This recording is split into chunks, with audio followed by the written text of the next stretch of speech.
దేశ యువతకు ఉపాధి కల్పించడమే ఎన్డీఏ సర్కార్ లక్ష్యమన్నారు ప్రధాని నరేంద్ర మోదీ. క్రాస్ బార్డర్ టెర్రరిజాన్ని భారత్ సహించదన్నారు కేంద్ర మంత్రి జేపీ నడ్డా. పాకిస్తాన్ ప్రమేయంతోనే పహల్గాం ఉగ్రదాడి జరిగిందన్నారు హర్దీప్ సింగ్ పూరి. సింధు జలాల నిలిపివేతపై పాకిస్తాన్ నేతల బెదిరింపులకు భయపడమన్నారు బీజేపీ లీడర్స్. దేశంలో ఉపాధి అవకాశాలు పెంచేందుకు కేంద్రం నిరంతరం కృషి చేస్తోందన్నారు ప్రధాని నరేంద్ర మోదీ.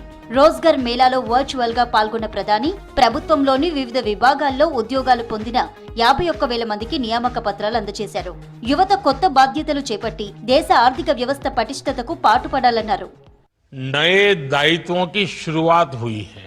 आपका दायित्व देश के आर्थिक तंत्र को मजबूत करना है। आपका दायित्व देश की आंतरिक सुरक्षा को मजबूत करना है। जब युवा राष्ट्र के निर्माण में भागीदार होते हैं तो राष्ट्र तेज विकास भी करता है और विश्व में अपनी पहचान भी बनाता है। పహల్గాంలో ఉగ్రవాదుల దాడితో దేశం మొత్తం ఆందోళన చెందుతోందన్నారు కేంద్ర మంత్రి జేపీ నడ్డా. టెర్రరిస్టులను ఎట్టి పరిస్థితుల్లో వదలమన్నారు.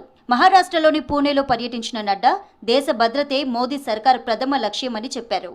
माकूल जवाब उन लोगों को जो इसके पीछे दोषी हैं उनको दिया जाए, इसके लिए भगवान गणेश जी का आशीर्वाद मिले और उनकी सुबुद्धि शक्ति के माध्यम से भारत इस संकट काल की घड़ी से उभर करके आगे आएगा.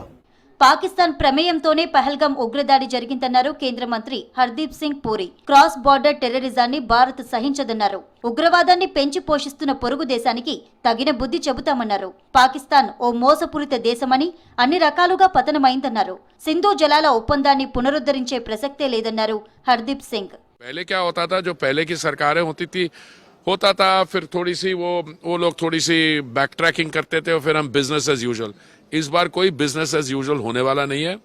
और माननीय प्रधानमंत्री जी के आप बयान देखिए जो उन्होंने बिहार में भी कहा, इसका once and for all Pakistan will have to pay a very heavy price. और अभी तो ये शुरुआत हुई है.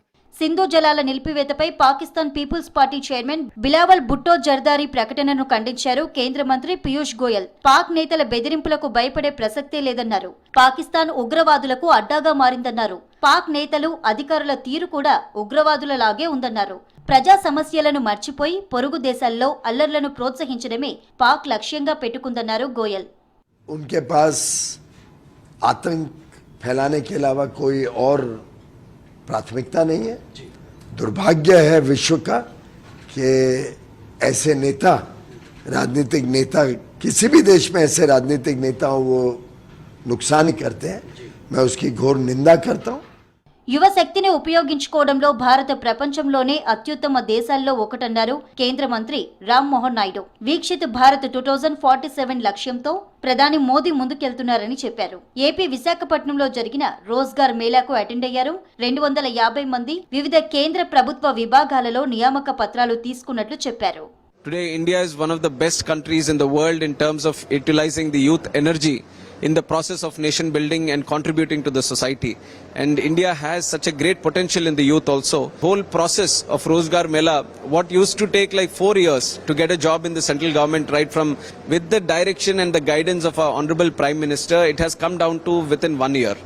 So there is a lot of benefit by doing these Rozgar Melas. Bangladesh లో హిందువులపై దాడిని ఆపాలన్నారు కేంద్ర మంత్రి గిరిరాజ్ సింగ్. బంగ్లాదేశ్ లో హిందువులు బతకడం కష్టంగా మారిందన్నారు. భారత్లో మైనార్టీ వర్గాలపై ఎప్పుడూ దాడులు జరగలేదన్నారు. ప్రపంచమంతా కలిసిమెలిసి ఉండాలనేదే భారత విధానమన్నారు గిరిరాజ్ సింగ్.